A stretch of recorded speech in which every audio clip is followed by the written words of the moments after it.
In a big pond, in a big park, in a big city, there lived lots and lots of frogs. And every evening the frogs liked nothing better than to sit by the water's edge, talking about this and that and having a good old croak. But one evening, they heard a terrible noise coming from the middle of the pond. "That's just awful," said the frogs. "What is it? What is it?" They all turned to see a tiny frog in the middle of the pond. And the tiny frog was singing. "What are you doing?" said all the other frogs at once. "I'm singing," said the tiny frog, and he sang again. La la la la, la la la la. "No, no, no singing," said the biggest frog. "We only croak here. Can't you croak?" But the tiny frog couldn't croak. All he could do was sing, so he sang again. La la la la la. This made the frogs even more furious. "That's it," said the biggest frog. "I've had it with him. He's gotta go." And all the other frogs agreed. "He's gotta go," they all said. "He's gotta go." And that's how it was. The tiny frog turned his back on the pond he had always lived in and headed across the great park to find a life elsewhere.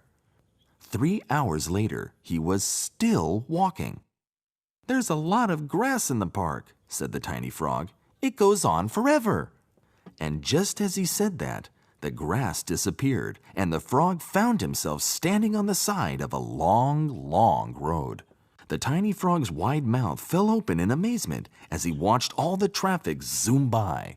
He tried singing again, la la la la la, but it was no good. The tiny voice of the tiny frog was swallowed up in all the noise around him.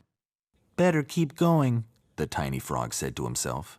"I've got to find another pond before nighttime." Then he felt 1 drop, and then 2 drops, then 3 drops of rain land on the tip of his nose. "Here it comes," he said to himself. And the water got deeper and deeper so that soon the little frog wasn't walking. He was paddling, and then he wasn't paddling. He was swimming, and then he found his pond. Outside a large, important-looking building, the rain had made a huge, huge puddle.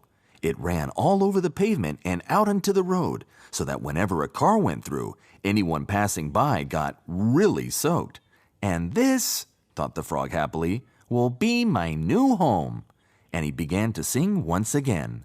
La la la la, la la la la. Up and up the tiny frog's little tune rose between the big city buildings and headed for a little patch of starlit sky 1,000,000 miles above him.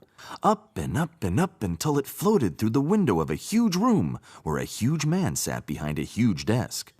"Listen to that voice," said the huge man. And he rushed to the window and stuck out his head to listen some more.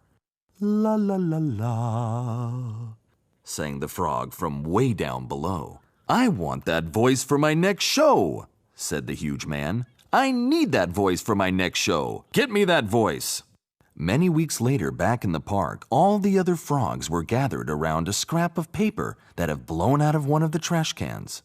There on the front page was a photo of the tiny frog.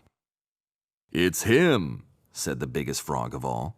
"What's he doing in the paper?" the other frog said.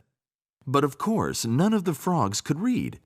And if they had been able to read, the frogs would have seen that the headline read, "Frog sings in front of the president." So they never knew that the tiny frog went on to become the most famous singing frog in the whole